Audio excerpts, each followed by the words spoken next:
Okay, guys. I turn off the common.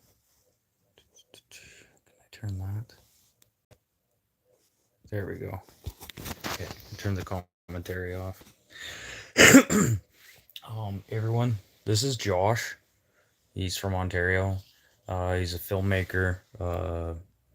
Does a lot of stuff with video and editing, and he's doing this, and it's a little bit of kind of like stand-up comedy. Might be a little bit distasteful to some of you, but I find this hilarious. And I'm gonna do this one episode with Robert Picton, hence Canadian, like the trifecta here.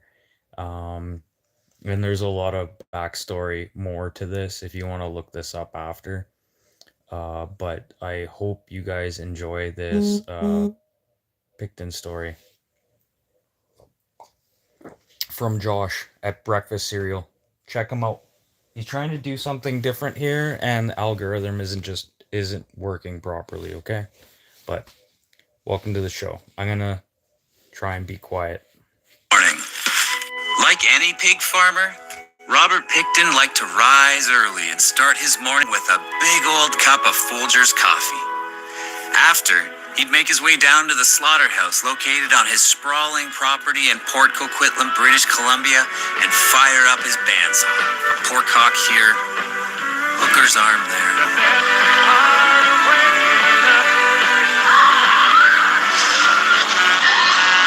Robert Willie Picton was born October 24th, 1949 in Port Coquitlam, British Columbia. It's Canada. Young Willie was destined to take over the three-generation piggery. Yeah, that's what it's called. It's called a piggery. Although life on the secluded farm could be dull at times, little Willie and his brother always found creative ways to entertain themselves. Compared to most modern pig farms, life on the Picton farm was primitive, to say the least. The animals were always allowed to run in and out of the Picton house. Okay, I mean, the house is one thing, but I'm sure the family took their own hygiene seriously, at least. Picton children were famous for stinking of manure and unwashed clothing and unwashed bodies. Well, I bet their mother didn't let them go to school smelling like that. When they got on the school bus in the morning, children didn't want to sit near them, and they called them Stinky Piggy. Can't sit here. As a boy growing up, Willie loved animals. At age 11, he saved every penny he made, Canadian pennies, and bought a calf from a nearby auction. Boy, how he loved that calf. He would feed it, play with it, nurture it. One day he came home and the calf was missing. Whenever something goes missing, or someone finds something, or a woman is spotted screaming, running naked down a road, it's never a good thing. Well, maybe that's not the case this time. I mean, maybe it's just down the road at the next farm. Or maybe it's just chilling inside the house, watching TV with the pigs. He went down to the barn and found that the calf had been slaughtered. His parents just butchered their son's pet. Fuck's sakes. I mean, just one time. Can't it just be something good once? Just once. Did you hear something? No, I didn't hear anything. At age 14, Willie dropped out of school and found work as a butcher's apprentice. No. He wasn't butchering hookers. Yet. Guys, come on. You need to start somewhere, right? Like, you don't just pick up a guitar and start noodling. Now, I'm assuming you're into true crime because you're here and you're watching this. And I'm assuming you're into serial killers in general. And I'm sure that if you are, noticed a repeated message from documentary to documentary out there. To kill somebody. He didn't look like anybody's notion of somebody who would tear apart young girls. He seemed very personable, very friendly. I just wanted to see what he looked like. I think it's cute. He looks entirely normal. Aware of his crimes, and I ran into him on the street. Well, first I'd say, like, dude, you were fucking awesome in Wrong Turn. But then I'd be like, yeah, that guy's a serial killer. You're a fucking serial killer. 100%. Look at him. Look at him.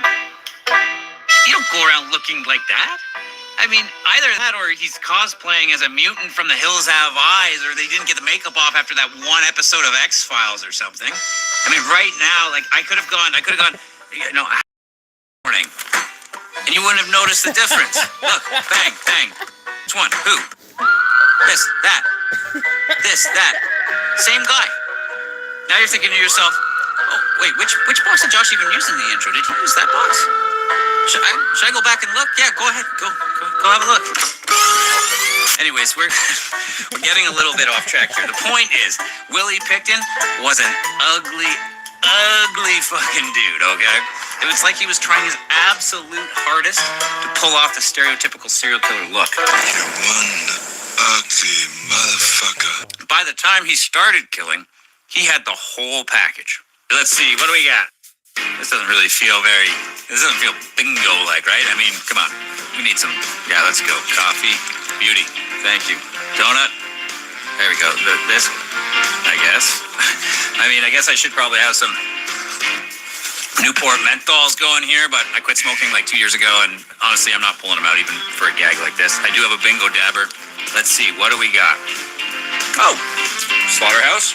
Creepy old slaughterhouse. Gotta have that, right? Gotta have the slaughterhouse. Beat up trailer. Kind of Breaking Badish, but yeah. Neck, beard, and mullet. Standard. Standard.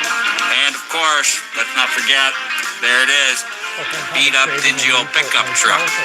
Gotta have that, of course. Oh, whew. With the free space, hey, that's a bingo. Everyone hold your cards until we verify the bingo. Let's see what I win.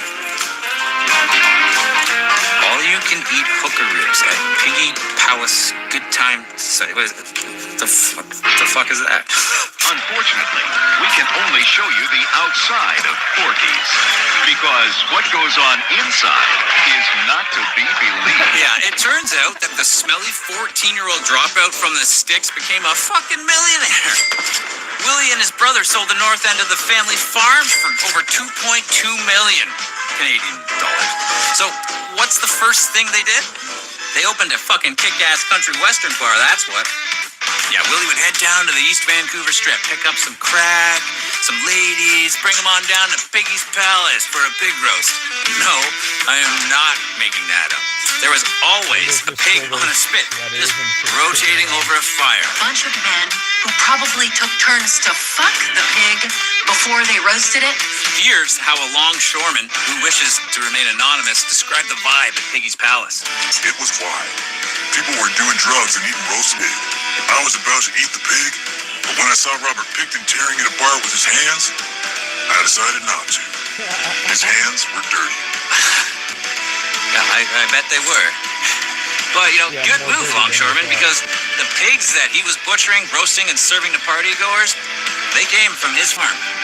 And the pig on old Willie's farm, well, let's just say they had a high-protein diet. Hookers. The pigs were eating hookers. So be wary of any man who keeps a pig farm. After a night of drugs, dancing, and all the hooker-laced pork meat you could eat, Willie would often bring a girl back to his trailer for a couple days with a promise of drugs and butchery skills? And who would teach them butchering skills? What? I guess the women out in BC have some different interests than... Some women would leave the farm, but many never made it off the property. One of Willie's friends was a crack addict. For several months, she lived on his farm. Yeah, so one night, she awakens to a loud sound. She looks outside and notices that the lights are on in Willie's slaughterhouse. Huh. I wonder what that creepy serial killer looking guy is up to in his personal slaughterhouse at 3 a.m. Arts and crafts, maybe? Yeah, a little bit. Working out? Not quite. Dangling in front of her were a woman's purple painted toenails. Terrified, Lynn fled the farm. Okay, so that's the end, right? She obviously ran straight to the nearest police station and told them what she saw. Ellingson never went to the police, and Willie continued to butcher. Nope. Guess not. She ran straight to the nearest bar, probably Piggy's Palace. You say you and me get nipple to nipple. All that excitement Made her thirsty. I need a fucking beer. By January 2001, the number of missing women had reached 62. With the missing person count climbing, the police set up a task force and offered $100,000 Canadian dollar reward for any information leading to an arrest. So right away, the police received like a dozen leads about this creepy serial killer looking guy who's constantly cruising around the downtown east side, trolling for prostitutes in a beat up pickup truck with a dead pig or two in the back. Jesus fucking Christ. Coincidentally, while executing a search warrant on his property for illegal firearms, the police discovered items from some of the missing women. With evidence in hand, he was brought in for questioning. In jail, Willie knew that he had to smarten up if he was going to beat the charges building against him. But the police, knowing he wasn't the sharpest knife in the drawer, placed him in a cell with an undercover officer posing as a prisoner. My name's Jeff. But old Willie, he wasn't as dumb as they thought. Willie knew he was under surveillance, but that didn't stop him from bragging to his cellmate. Sorry, he was actually way dumber than they thought. So, case closed. That was the end of the line for Willie Picton. The jury found Picton not guilty. Somehow, the jury couldn't come to a consensus on the first-degree murder charge. The kid is guilty. Why don't you listen to the facts? However, he was found guilty of 6 counts of second-degree murder, and on December 11, 2007, he was sentenced to life without the possibility of parole for 25 years. Canadian years. The maximum punishment for second-degree murder. So what do you think? Should Willie Picton receive royalties every time Wrong Turn airs on cable television? Let me know in the comments below. And if you've been enjoying the content, make sure you murder that subscribe button and click that notification bell because we've got new content dropping all of the time. And if you just can't get enough, you could even follow us over on Instagram and TikTok for even more killer content.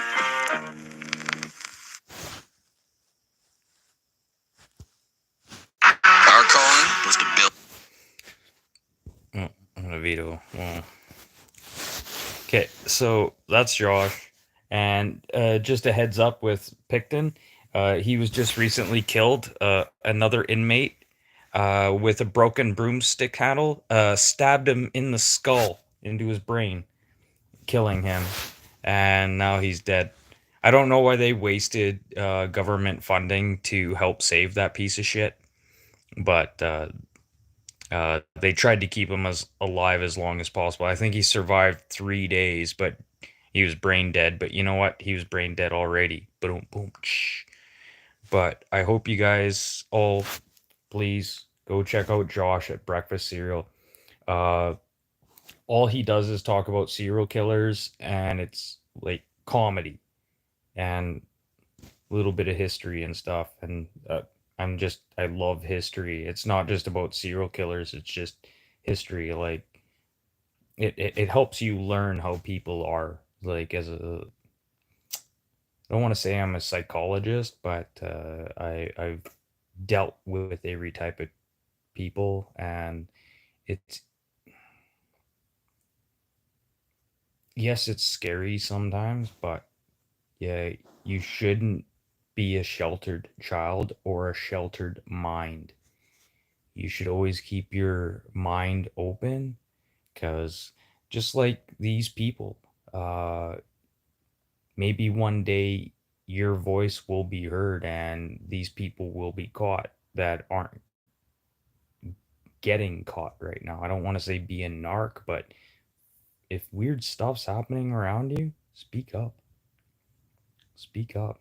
Like, you have a family that lives next door that they keep to themselves and you never see them come out of the house, and the kids don't ever come out of the house, you should probably look into that and possibly call the authorities. But anyways, Josh, everyone, check out Josh at Breakfast Cereal. I think what he's doing is amazing, and this is one of his early videos. Okay, and if you guys are gonna watch, go back and start at the beginning, see where these people have come from. I always try and go back to the people I'm subscribing to now, like part of the community. I try and go back to your beginning videos. I don't watch your newest videos. I want to see like how you got here and where you came from. And yeah, and keep that as a reminder, you guys. Okay?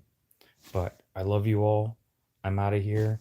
I just wanted to showcase another Canuck and hope that, you know, what I did here will like help him progress. I don't want anything. I I like the subscribers I have, and I'd like to tell you the truth, stay under 500. But Josh is actually trying to do this. He used to work for a media company, and he thought he had a good idea. And this is year 2. In I believe it's January, February. It'll be year 2 for him, and just still not cracking that algorithm. And he wants to crack that algorithm, but I don't. I like this. This is what I like to do, is kind of share people and focus on others more than myself, and yeah, just be a better person. And the people I will shout out, they're good people, and the people in my community are good people, and I like where this direction is going. I just really hope you guys like. I know they're Canucks, blah blah blah. I'm gonna next week. I'll probably do a red green episode and see what happens from there. But anyways, love you all. Hope you enjoyed the video with Josh at breakfast cereal. And like I said, please check them out. Subscribe. It's always funny, all the time. Well, at least I think it's funny. But satirical stuff. Satirical. Okay? Okay. Love you all.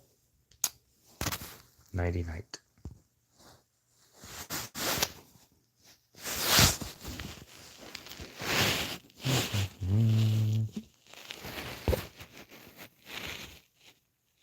Oh, what the hell?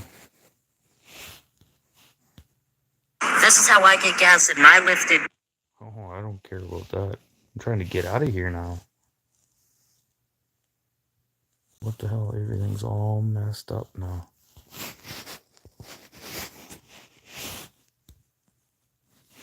There we go. Okay, see you guys later.